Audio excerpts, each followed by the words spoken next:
ఈ వీడియోనైతే ఎల్లుండి శ్రావణ మాసం స్టార్ట్ అవుతుంది అని అనగా నేను బయటకెళ్ళేసి వచ్చిన అస్సలు ఓపిక లేదు నాకు ఇంట్లో ఎంత పని చేసినా ఏమనిపించదు కానీ బయటకి ఎక్కడికన్నా వెళ్ళొస్తేనైతే ఫుల్ తలనొస్తుంది. అసలు ఏ పని చేయబుద్ధి కాదు, చేత కాదనమాట నాకు.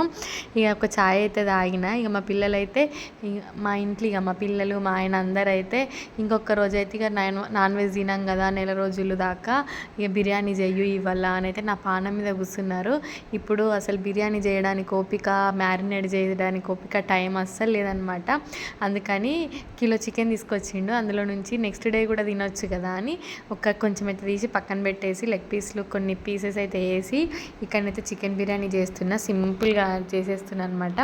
ముందుగా ఆయిల్ వేసుకొని అందులో ఆనియన్స్ వేసుకొని అవి ఫ్రై అయిన తర్వాత అల్లం వెల్లుల్లి పేస్ట్, చికెన్ వేసుకున్న తర్వాత అందులో ఉప్పు, కారము, పసుపు, ధనియాల పొడి, గరం మసాలా, చికెన్ మసాలా అన్నీ వేసి ఒకసారి బాగా కలుపుకొని పెరిగేసుకొని మంచిగా ఉడకనివ్వాలి. ఇది ఇటు ఉడుకుతుండగానే నేను బాస్మతి రైస్ నానబెట్టుకున్నాను అనమాట. ఆ బాస్మతి రైస్ అయితే పక్కన పెట్టేసుకొని అందులో మసాలాలు, కసూరి మేతి, అల్లం వెల్లుల్లి పేస్ట్ వేసి అది ఉడకనిచ్చాను. అందులో నేను నిమ్మకాయ కూడా పిండేసుకున్నా. తర్వాత ఈ చికెన్ అయితే ఇట్లా దగ్గరికి ఉడికిన తర్వాత ఇప్పుడు ఇందులో లాస్ట్లో కొంచెం కసూరి మేతి, కొంచెం కొత్తిమీర వేసుకొని ఒకసారి కలిపేసుకొని ఒక 75% రైస్ ఉడికిన తర్వాత ఆ రైస్ని తీసి ఇందులో వేసుకొని లాస్ట్లో కొంచెం నెయ్యి కానీ నూనె కానీ వేసుకొని మనం ఒక 10 మినిట్స్ దమ్ పెట్టేసుకుంటే చికెన్ బిర్యానీ అయితే రెడీ అయిపోయిందండి. అసలు ఇష్టం లేకుండా ఆగమాగం చేసిన కూరలు కానీ ఏదైనా కానీ చాలా బాగా అవుతాయి. ఈ బిర్యానీ కూడా అంతే అండి, ఆగమాగం చేసిన టైం అయిపోతుందని ఒక దిక్కు అక్కడ బాసనలు ఉన్నాయి, బట్టలు ఆరేయాలి, చాలా పనులు ఉన్నాయి అనమాట.